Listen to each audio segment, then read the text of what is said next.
Baik, pergilah Nabi Ibrahim alaihissalam. Sebagian ulama mengatakan waktu itu Nabi Ismail alaihissalam memang sudah menerima wahyu juga. Sudah menerima wahyu gitu kan. Sehingga memang dia sudah tahu nih ayahnya dia siapa, nabi, apa, bagaimana beriman kepada Allah itu sudah tahu. Kesimpulan ceritanya begitu, ya. Maka Ismail pun pulang, tanya istrinya siapa yang datang, ada yang datang gini-gini, siapa dia, dikatakan Ibrahim, apa pesannya? Oh, pesannya agar mengganti tiang rumahmu gitu. Maka Nabi Ismail AS mengantar istrinya ke rumahnya dan diceraikan. Memang begitu kisahnya gitu kan. Kalau para nabi perintahnya itu dari langit, bukan lagi main-main gitu, bukan kayak kita ya, masih terka-terka gitu kan. Baik, Nabi Ismail AS menikah lagi dengan orang lain, juga anak kepala suku dari Jurhum gitu kan. Yang kedua, Nabi Ibrahim AS waktu itu sudah ketemu Hajar kemudian pulang ya. Datang lagi di waktu yang lain, tidak disebutkan berapa lama selisihnya, tapi kemudian datang lagi. Datang yang kedua mendatangi lagi Ismail. Tidak ada Nabi Ismail AS ditanyakan kepada istrinya, Assalamualaikum, diberikan salam, kemudian ditanya bagaimana. Ini semuanya pujian. Alhamdulillah kehidupan kami begini, Alhamdulillah begini semua gitu. Baik, nanti kalau suamimu datang, waktu itu Nabi Ismail AS langsung ke tempatnya Hajar. Sudah berpisah tempat ya, berdekatan. Kemudian titipkan kepada suamimu, telah datang seseorang bernama Ibrahim. Dan pesankan bahwasanya dia pertahankan tiang rumahnya. Gitu. Ya. Maka selesai Nabi Ismail datang, kemudian ditanyakan siapa yang datang dan segala, ditanyakan ada seorang nama Ibrahim dan menunggu di rumah ibu anda gitu kan, Hajar. Apa pesannya? Suruh pertahankan tiang rumah. Gitu. Istrinya nggak tahu nih kalau dia disuruh pertahankan gitu kan. Maka Ismail mengatakan itu ayah saya dan dia minta agar saya mempertahankan kehidupan denganmu. Gitu. Lalu pergilah Nabi Ismail menemui Nabi Ibrahim alaihissalam, gitu kan. Ini tentu tidak disebutkan rentetan sejarah itu bagaimana waktu Nabi Ibrahim dari Ismail dari kecil sampai itu tidak disebutkan lagi. Kehidupan seperti biasa lah ya. Ini yang jadi saksi bahasanya kita kena masalah ini. Beberapa hari saja bertemu dengan Ismail. Ini baru hitungan hari ketemu. Setelah berapa tahun tidak ketemu gitu kan. Nabi Ibrahim AS sangat sayang ya dengan Ismail. Apalagi memang ada informasi ya dari wahyu langit ini jadi nabi nih. Gitu kan. Ini jadi nabi. Maka Nabi Ibrahim AS sangat senang. Ya. Pada saat ya datang bertemu beberapa hari lalu datang perintah Allah. Apa perintahnya? Menyuruh Nabi Ibrahim menyembelih anaknya. Ini baru aja ketemu berapa hari setelah berapa tahun gitu kan. Dan anak ini laki-laki kuat dan akan dicobakan jadi nabi. Ini cobaannya kok harus disembelih gitu kan. Dan ini Bapak Ibu sekalian perlu Anda tahu, hanya mimpi. Ya. Datangnya mimpi nih, gitu ya. Allah SWT memberikan beritahukan kepada mimpi. Ya. Dan perlu Anda ketahui Nabi Ibrahim alaihissalam dan semua nabi, semua manusia belum pernah bertemu dengan Allah. Itu poin penting. Ya. Jadi kita ini harus menyadari bukan cuma kita yang tidak pernah lihat Allah, para nabi pun tidak lihat Allah Subhanahu Wa Taala. Memang tidak lihat, gitu kan? Nah, makanya di sini waktu datang perintah pun untuk menyembelih anaknya itu cuma mimpi. Melihat ada perintah bahwasanya disuruh sembelih Ismail. Apa yang terjadi? Kita dengarkan kisahnya. Disebutkan dalam Al-Quran. Dalam surah Shafat, urutan 37 ayat 102 sampai 111. Ya, Shafat, urutan 37 ayat 102 sampai 111. Yang bunyinya, A'udzubillahi minasyaitonirrajim. Falamma balagha ma'ahu as-sa'ya qala ya bunayya inni ara bil manami anni adhbahuka fanzur madza tara. Qala ya abati if'al ma tu'mar. Satajiduni insyaallahu minas sabirin.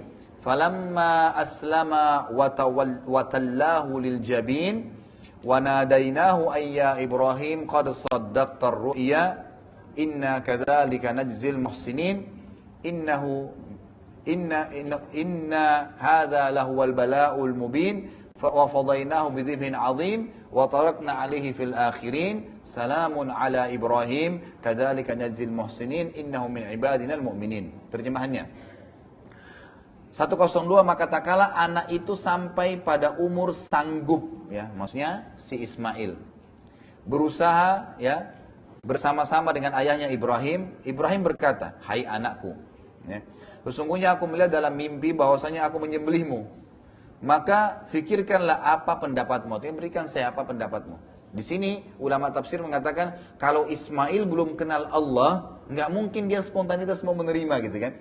Tapi justru karena dia sudah diterima wahyu, dia juga adalah ternobatkan jadi nabi gitu kan. Maka dia siap, dia tahu gitu. Ia menjawab si Ismail, hai ayahku, ya abati, kerjakanlah apa yang diperintahkan Allah kepadamu. Insya Allah Anda akan mendapati aku ya dalam termasuk orang-orang yang sabar. 103. Tak kala keduanya telah berserah diri, artinya dibawalah Ismail alaihissalam ya di tempat yang ditunjuk oleh Jibril di sebuah gunung itu di sekitar Jamrah di Mina ya. Ya nanti ada Jamrah Aqabah, lempar setan orang bilang ya. Kemudian kecil, sedang, besar gitu. Sebenarnya itu tidak ada setannya ya. Jangan sampai Anda pikir ada setannya gitu. Karena saya pernah Jamrah di situ ada orang, a'udzubillahi minasyaitonir rajim, lempar sendalnya gitu. Ya. Ada yang lempar kayu, ada yang lempar batu besar. Ini dari mana? Kan itu tiang. Kalau lempar sini kan jebol ke sana gitu kan. Nanti yang sana kiri setan yang balas, dibalas lagi kan jadi masalah. Jadi nggak ada sebenarnya, dan itu cuma diambil kerikil kecil, sunnah saja. Karena Nabi Ibrahim alaihissalam pada saat membawa anaknya menuju ke tempat sasaran di Mina itu, yang Allah suruh, itu kan untuk diletakkan ada sebuah batu, itu pada saat ditaruh, setan datang menggoda agar tidak dilaksanakan itu.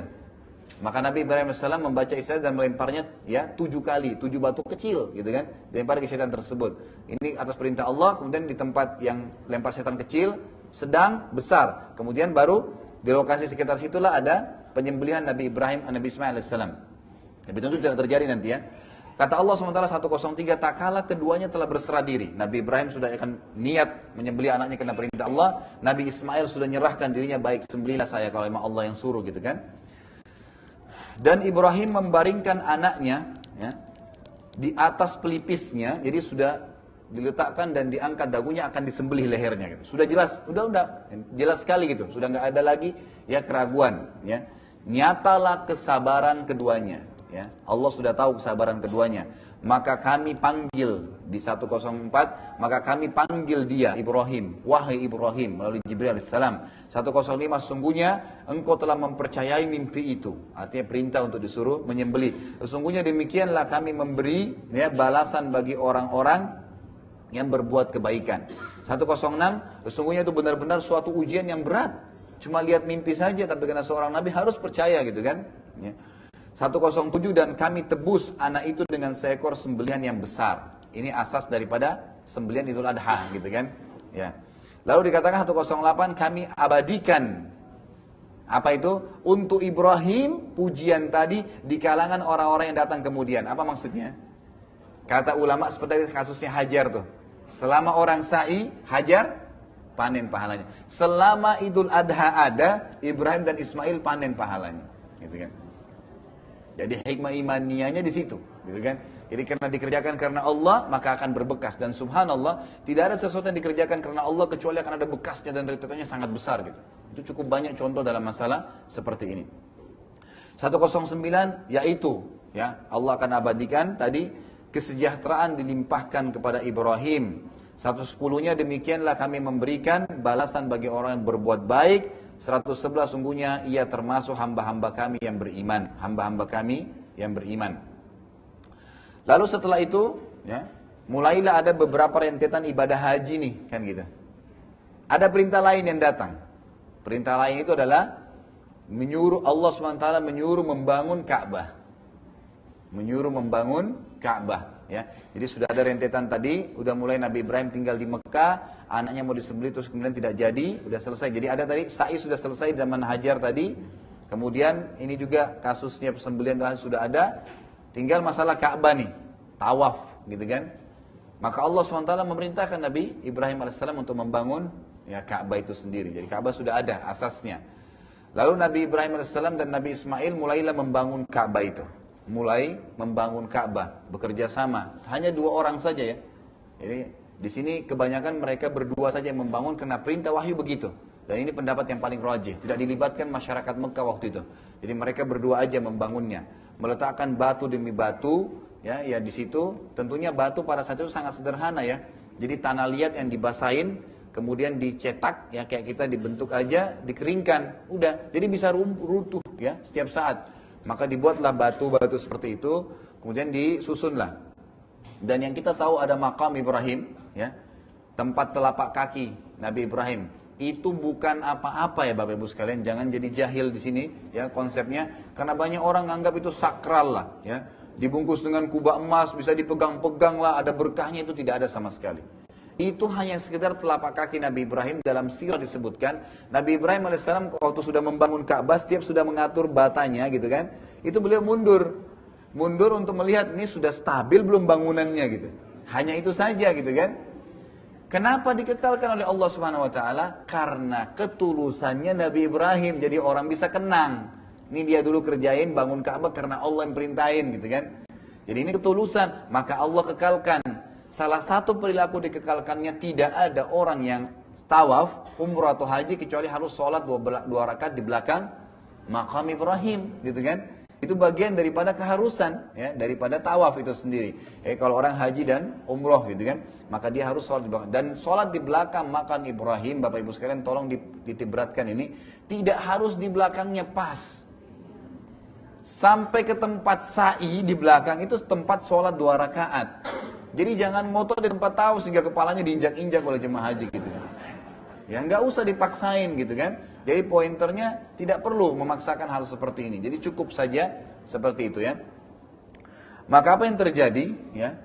Setelah dibangun Ka'bah, selesailah itu, lalu ada wahyu datang kepada Nabi Ibrahim alaihissalam. Perintahkanlah, ya, kumandankanlah agar orang-orang datang mengerjakan haji. Kan gitu.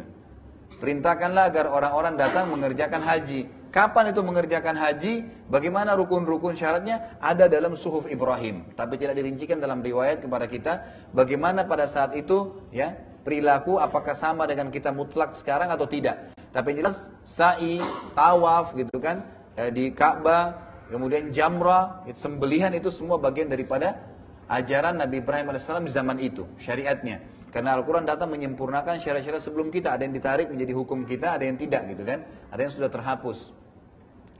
Maka Nabi Ibrahim alaihissalam menjawab, ya, kepada Jibril, Anna yablugh sauti, bagaimana bisa suaraku ini sampai manggil orang? Karena ini perintah Allah, manggil orang seluruh dunia. Gimana bisa? Suara saya bisa sampai, nggak bisa gitu loh. Maka kata Jibril alaihissalam dalam riwayat sahih ini, ya, cukup bagimu ma'alaika dal balak, cukup bagimu menyampaikan saja. Cari tempat yang tinggi, teriak, ayo haji gitu. Udah, nanti Allah punya tugas nyampein. Gitu kan? Maka Nabi SAW patuh. Naik ke tempat, ada beberapa asal yang mengatakan di Arafah tuh, ya. Dikatakan orang Jabal Rahmah, gitu kan. Naik kemudian ngangkat suaranya dengan keras, gitu kan. Haji gitu.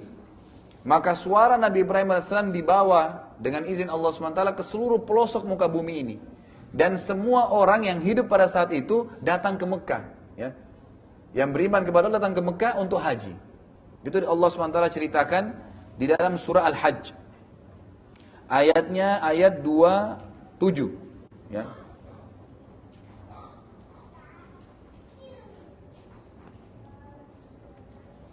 Dua 26 dengan 27 ya.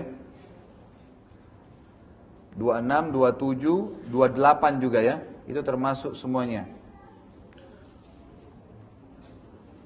29 ya, diantaranya juga begitu.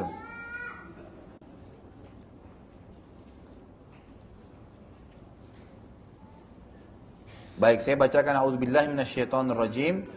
Kita mulai dengan ayat 26. Wa idh bawwa'na li Ibrahim makanal baiti alla tusyrik bi syai'an wa tahhir baiti lit-ta'ifina wal qa'imina war ruk'is sujud. Ya. Di ayat 26-nya ya. Di sini dikatakan dan ingatlah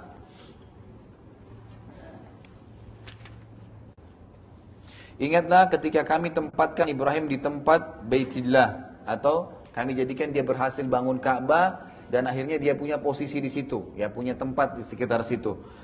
Dan kami katakan kepadanya, janganlah engkau menyekutukan aku, hai Ibrahim. Jangan sampai ada kemusyrikan di sini.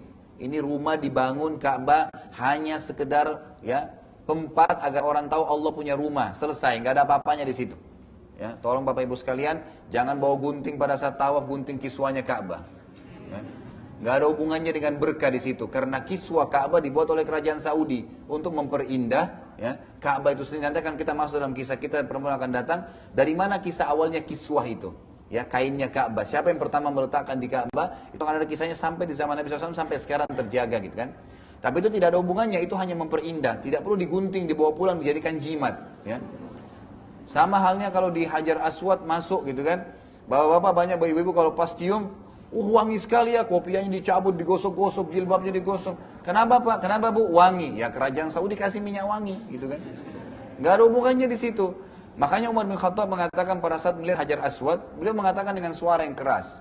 Demi Allah, dengan suara keras di musim haji gitu kan. Beliau berdiri karena orangnya tinggi besar. Umar bin Khattab kalau duduk di atas kuda, kakinya sampai di tanah. Gitu ya. Jadi tingginya 2 meteran lebih. Beliau di zaman khilafahnya berdiri di depan Hajar Aswad. Jadi jemaah haji itu pada sampai di dadanya saja gitu kan. Pendek-pendek semua. Jadi beliau berteriak dengan suara keras. Beliau mengatakan, demi Allah, hai Hajar Aswad, Hajar Aswad. Saya tahu kau hanya batu biasa. Kalau bukan saya melihat Rasulullah SAW mencium kau, saya tidak akan menciummu. Artinya, Umar ingin berikan pelajaran kepada kita. Perintahnya, cium, cukup. Nggak ada gosok-gosok kopi ya, gitu kan. Nggak ada gosok-gosok jilbab. Cukup selesai cium karena perintah Allah. Itu aja. Itu cuma batu, simbolik gitu kan.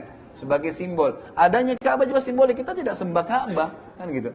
Tapi kita sedang melakukan perintah Allah. Kalau perintah Allah sujud ke laut, ya kita ke laut. Ke pohon, ya ke pohon. Karena Ka'bah, ya Ka'bah gitu kan. Jadi konsepnya jelas. Jangan sampai berlebihan gitu kan. Ini perlu dijaga. Sama juga di Masjid Nabawi begitu. Di kuburan Nabi SAW. Ada lubang. Kita kalau musim haji dulu, waktu masih mahasiswa disuruh jaga tuh depan kuburan Nabi. Nanti kalau kita lihat ke dalam gitu kan. Sebenarnya tidak perlu ngintip sih. Ya. Tapi orang banyak fudul ya. Mau tahu gitu. Lihat. Nanti yang jadi masalah diingatin, ini cuma berikan salam, selesai. Berdoa pun jangan di sini, di sana menghadap kiblat, gitu kan? Jangan di sini. Itu kadang-kadang kalau kita lalai ada yang kirim surat ke Nabi. Loh, Anda mungkin bingung, kok bisa Ustaz? Iya, jadi di lubang itu dilempar kertas gitu. Ada yang kopiahnya digosok-gosok, ada yang macam-macam gitu. Kenapa? Berkah. Siapa yang bilang gitu? Pintu rumah Nabi SAW itu pintu besi dibuat kerajaan Saudi, nggak ada berkahnya gitu. Berkah itu pada saat kita menjalankan perintah beliau, itu berkah gitu kan, meninggalkan larangannya. Bukan dengan besinya. Apa gunanya Anda gosok-gosok kopiah di besi itu, sementara Anda melanggar sunnahnya gitu kan, tidak boleh. Yang terjadi pada saat selesai musim haji, disapu kuburan Nabi SAW, banyak sekali kertas. Bahasa Indonesia, bahasa Urdu, bahasa Afrika, macam-macam. Apa isinya? Istighasah bigairillah, minta tolong kepada selain Allah. Bunyinya, ya Rasulullah sembuhin penyakit saya, ya Rasulullah mudahin jodoh saya, ya Rasulullah begini. Dari mana ajaran ini gitu kan? Nabi SAW mengatakan kepada Abdullah bin Abbas dalam hadis Bukhari, hai anak kecil, kalau kau minta sesuatu hanya minta kepada Allah, selesai, gitu kan? Kalau kau apapun butuhkan, minta kepada Allah. Ya. Dan ingatlah, kalau satu kaum ingin menyusahkanmu dan Allah tidak mau kau ditimpa musibah itu, maka tidak akan menimpamu.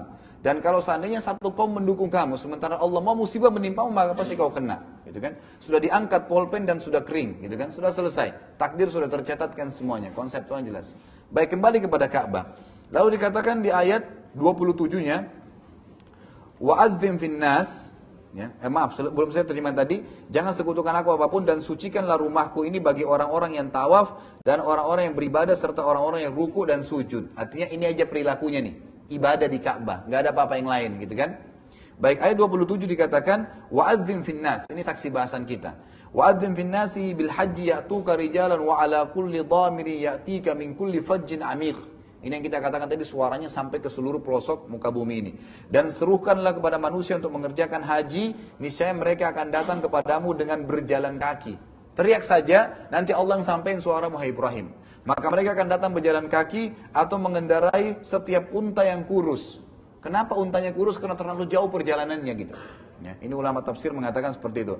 Mereka datang dari segenap penjuru yang jauh. Seluruh penjuru bumi ini yang beriman kepada Allah datang waktu itu untuk haji. Ayat 28, liyashhadu. Apa gunanya mereka dipanggil haji? Liyashhadu, ya, manafi'a lahum wa yadhkuru ismallahi fi ayyamin ma'lumatin ala ma razaqahum min bahimatil an'am faqulu minha wa atimul ba'isa al-fakir, ya. Agar mereka menyaksikan berbagai manfaat, ya, untuk mereka dan agar mereka menyebutkan nama Allah. Artinya mereka lihat nih, oh ini ada Ka'bah, rumahnya Allah, begini loh cara ibadah. Nabi Ibrahim AS mendakwakan apa yang dalam suhufnya kepada manusia pada saat itu, gitu kan. Pada beberapa hari yang ditentukan, maksudnya haji, atas rezeki yang diberikan atau Allah berikan kepada mereka berupa hewan ternak, ya, dikurbankan. Maka makanlah sebagian darinya, berarti boleh memakan daging kurban.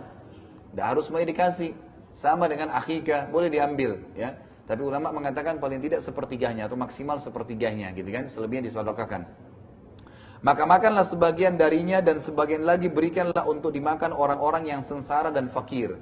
Berarti afdolnya diberikan kepada orang yang tidak mampu, gitu kan. Kemudian ayat 29, thumma yakdu tafathahum wal yufu nudurahum wal yattawafu bil baitil atiq. Kemudian hendaklah mereka menghilangkan kotoran yang ada di badan mereka, artinya bersuci, memandikan, memotong kuku, seperti kalau kita lagi mau pakai ihram gitu kan, membersihkan semuanya, menyempurnakan nadar-nadar mereka dan melakukan tawaf sekitar Baitillah atau Ka'bah itu sendiri. Baik, setelah itu ya, setelah selesai semuanya ya, haji sudah diperintahkan, maka kita tutup pertemuan kita Bapak Ibu sekalian rahimakumullah dengan kisah yang sedikit menyimpulkan tentang Ibrahim AS dan Ismail ini. Nabi Ibrahim AS ya, sempat kembali ke Sarah, gitu kan? Dan Sarah ini Allah SWT berikan berkah kehidupannya. Setelah kejadian pembangunan Ka'bah, haji sudah selesai, Nabi Ibrahim AS disuruh balik, gitu kan?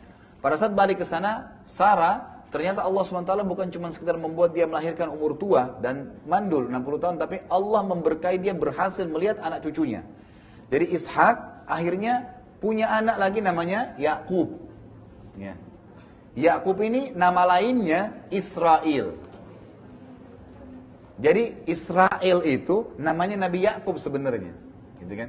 Kalau dikatakan Bani Israel, berarti keturunannya Nabi Yakub. Nabi Yakub. Nah, kenapa dikatakan di sini Nabi Ibrahim sekali lagi adalah bapaknya para nabi? Ternyata setelah Nabi Yakub datang lagi Yusuf, juga keturunan langsung Nabi Ibrahim alaihissalam. Dan kata para ulama, semua nabi-nabi Bani Israel itu kembali kepada Nabi Ibrahim.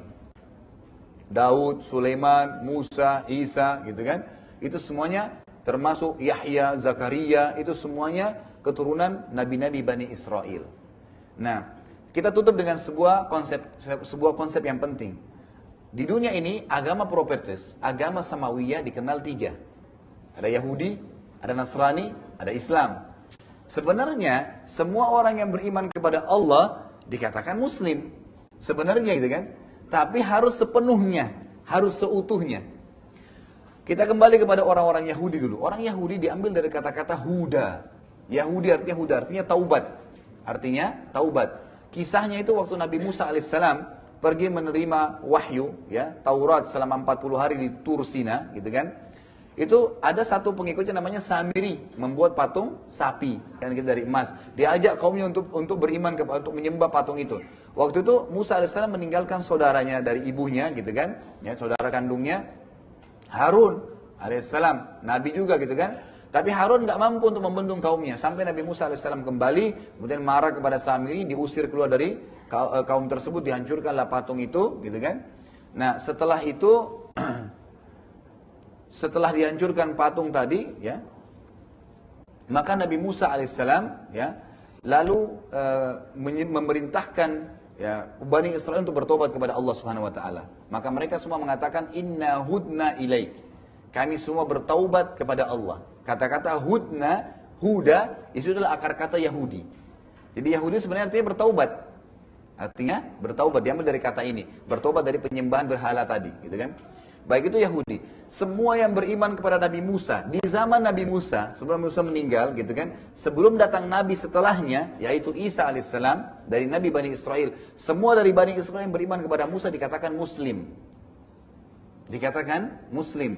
Bahkan Allah mengatakan dalam Al-Quran yang menyebutkan kata-kata Islam pertama adalah Ibrahim alaihissalam. Huwa sammakum muslimin, kata Allah. Ibrahim yang memberikan nama kalian orang-orang yang beriman atau berislam, menyerahkan diri kepada Allah.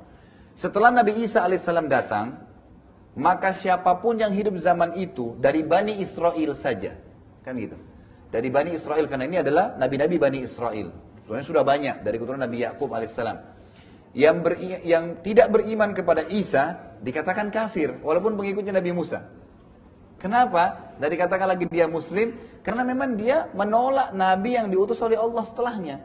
Kita harus beriman kepada itu juga, gitu kan? Tapi yang hidup di zaman itu, maka semua yang beriman kepada Nabi Isa dan nabi-nabi sebelumnya, Musa dan seterusnya, gitu kan?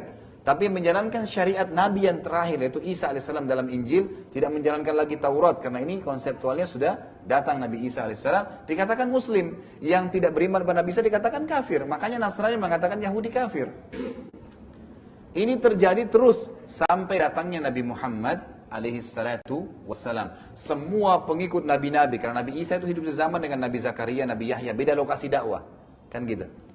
Nabi Musa sezaman dengan Nabi Shu'aib, berbeda lokasi, tapi Nabi, dakwanya masing-masing gitu kan.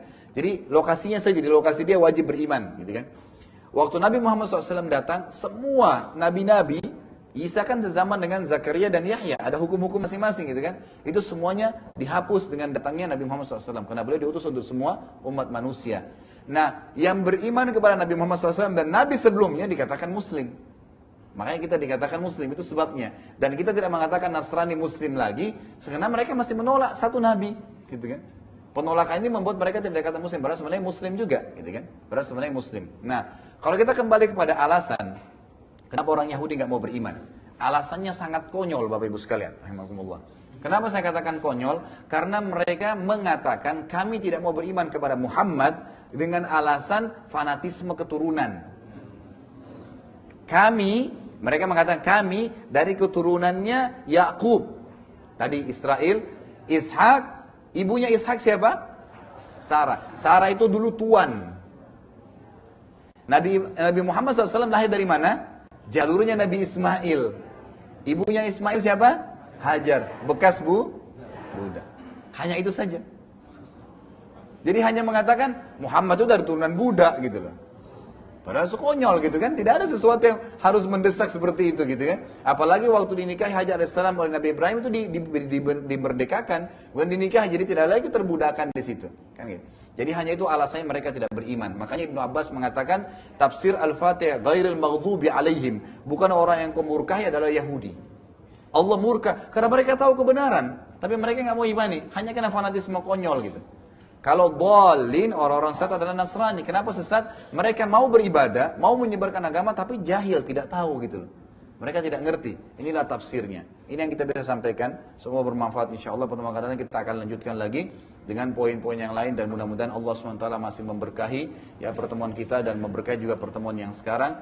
Dan memberikan kesempatan kepada kita untuk ya menjalankan atau mengaplikasikan apa yang telah kita pelajari. Fadhal.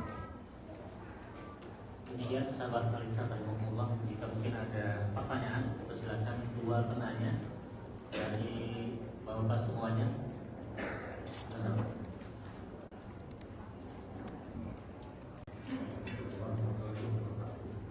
Waalaikumsalam.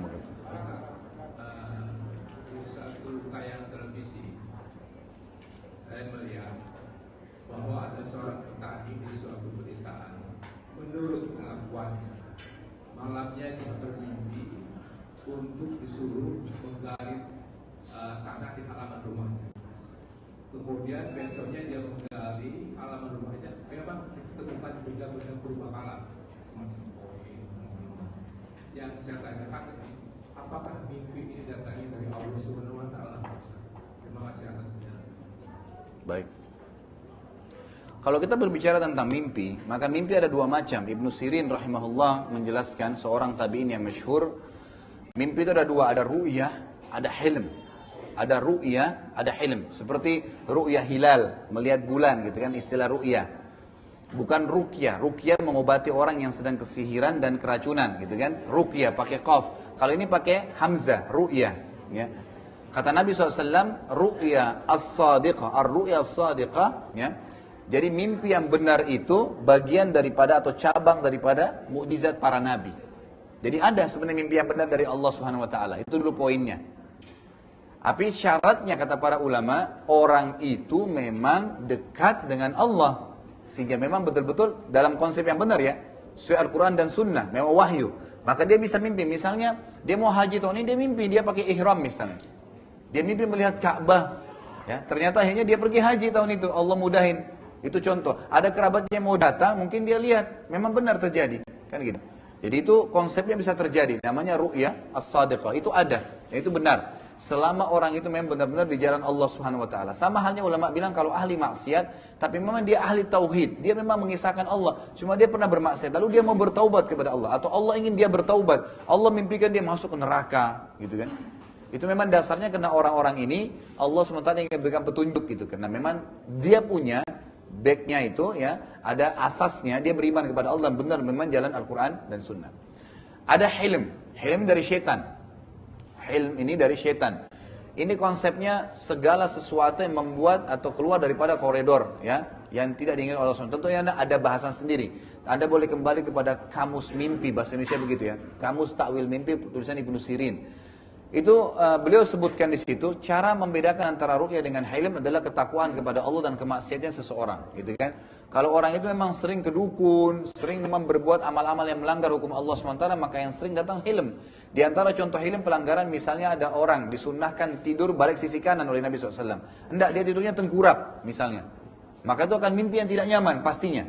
Dan Nabi SAW sudah memberikan gambaran kalau orang mimpi tidak baik maka dia terkaget tengah malam dia membaca isti'adzah. A'udzubillahi minasyaitonirrajim. Lalu mulutnya 3 kali ke sebelah kiri dengan tiupan ya. Seperti orang meruqyah itu meniupkan angin kecil ke sebelah kiri tangannya dan kemudian balik posisi kanan kembali. Itu posisi kanan. Itu kalau mimpinya tidak baik gitu kan. Baik. Kalau ditanya tadi, kira-kira ada orang mimpi, kemudian dia mimpi depan rumahnya ada harta tersembunyi misalnya. Apakah itu benar dari Allah? Kembali kepada orang ini. Kata ulama ini peka sekali membedakan. Kalau dia adalah orang yang memang beribadah kepada Allah Azza wa Jalla, kita tidak tahu bentuk ibadahnya kepada Allah. Tapi mungkin memang dia jaga sholat malamnya, memang dia suka membantu orang, dia sabar dalam cobaan kehidupannya gitu kan. Tidak ada pelanggaran syirik, bukan orang yang biasa pergi ke kuburan, menggunakan jimat. Maka itu berarti memang dari Allah Subhanahu wa Ta'ala. Allah yang memberikan kepadanya rezeki. Tapi kalau orang ini ahli maksiat, kemudian tiba-tiba dia mendapatkan itu, bukan mustahil kata para ulama, itu cara syaitan agar dia nanti lebih membuat kekufuran ya. Sebagaimana kata Nabi SAW dalam sebuah hadis yang sahih, kalau seandainya engkau melihat ya nikmat berlimpah pada seorang hamba sementara dia bermaksiat, maka ketahuilah dan sadari itu adalah tadarruj, tahapan azab yang Allah sedang turunkan kepadanya gitu. Sama halnya cukup banyak syaitan ya. Jadi syaitan itu bukan cuma menggoda Anda jangan berzina atau suruh berzina, jangan sholat, tidak. Kadang-kadang dia masuk ke dalam kehidupan sosial kita, kehidupan sehari-hari. Misalnya, di Indonesia kan ada terjadi begitu tuh. Tiba-tiba ada anak-anak dianggap ya indigo, bisa mengobati orang sakit. Ada batu keramat ditaruh di air bisa nyembuhin orang. Ini demi Allah permainan syaitan. Ya, ini permainan syaitan. Ini sudah bukan lagi rahasia umum di antara para ulama dan Anda kalau kembali ke buku-buku hadis. Kenapa? Karena syaitan ingin menunggangi anak itu tanpa dia sadari gitu kan, sehingga menyembuhkan orang gitu. Dan syaitan itu, Bapak Ibu sekalian rahimakumullah, bisa mengangkat penyakit Anda ya. Misalnya dia tahu nih ada batu di tubuh Anda, bisa dilakukan. Makanya para dukun-dukun tuh memegang, narik batunya ini sembuh tiba-tiba. Itu dukun, gitu kan. Dan di Indonesia ini kita sangat sayangkan sekali, cukup banyak orang yang berkedok ustadz dan kiai tapi dukun, gitu kan. Itu luar biasa itu. Mereka menggunakan ayat Al-Quran. Bagaimana contohnya? Demi Allah Bapak Ibu sekalian kata para ulama, kalau ayat Al-Quran ya dihapus 1 huruf saja atau ditambah 1 huruf sudah bisa digunakan untuk jadi alat sihir. Contoh, ayat Quran dibaca, dipotong pakai bahasa daerahnya. Masukin nama, hapus sehuruf, tambah sehuruf, tambah ayat. Maka ini sudah bukan ayat Al-Quran, mutlak. Walaupun dia asal lafadznya lafadz Al-Quran, berubah, itu bisa digunakan untuk alat sihir. Makanya cukup banyak orang tidak sadar. Dia lakukan sihir, dia katakan itu baca Al-Quran kok, baca ayat kok, berdoa dalam bahasa Arab kok, gitu kan. Padahal sebenarnya itu bukan sama sekali. Itu sudah berubah. 1 huruf, apalagi kalau sudah 1 kalimat, gitu kan, dipenggal-penggal. Apalagi kalau bacanya nggak benar, gitu kan. Jadi kacau semua, gitu kan. Jadi itu berbahaya sekali. Harus hati-hati tentang konsep-konsep seperti ini. Kembali ke pertanyaan tadi, intisarinya, kalau memang dia ahli ibadah, bi'nilai ta'ala itu Allah ingin memberikan rezeki kepadanya, gitu kan. Tapi kalau dia ahli maksiat, maka itu berarti tadarruj. Atau bisa saya ditunggangi oleh syaitan la'anatullah alaih yang masuk dalam kehidupan kita sehari-hari, gitu. Waalaikumsalam. Dari identitas dan pelajaran tadi bisa bagaimana Siti Hajar, Ismail dan Ibrahim, bagi dia mengandung ada etos jihad ya pelajaran, jadi menegakkan dini ajaran Alkitab itu dalam dirinya dan di luar dirinya. Nah, nanti ada ahlul karimah dari mereka itu.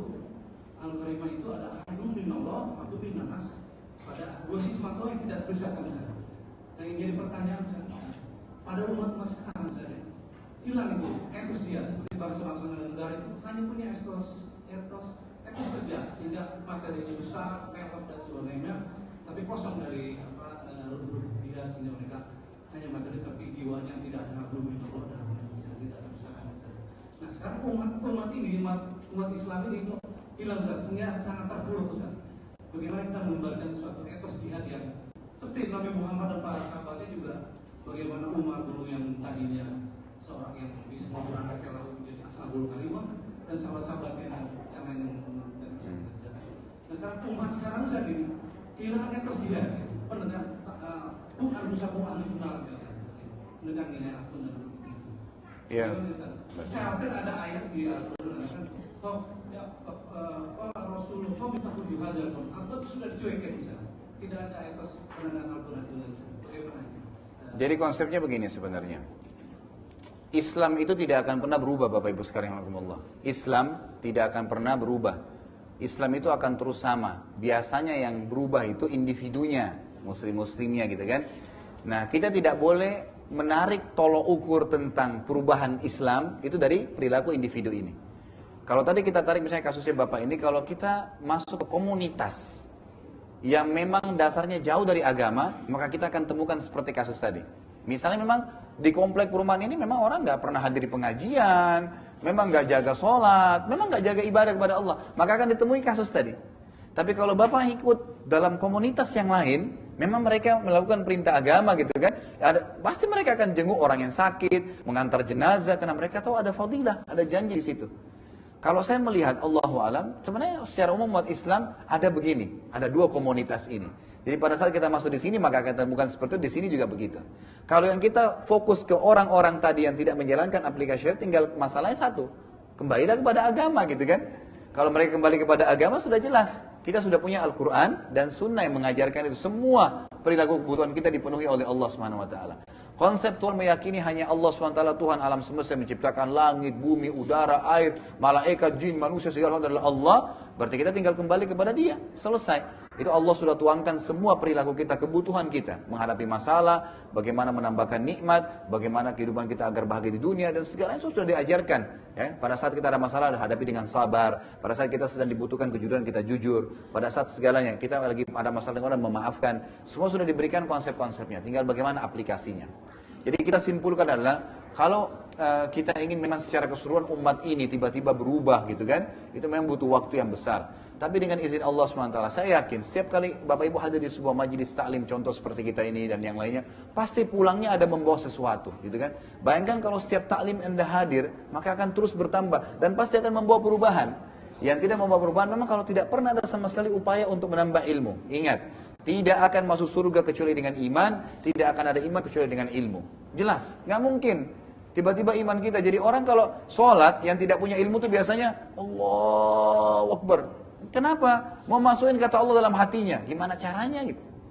Nggak mungkin terjadi itu kan. Tapi Allahu Akbar sudah. Dengan ilmunya apa nih? Siapa itu Allah? Bagaimana kita mengenal Dia? Nanti akan terbawa ke arus itu sebenarnya.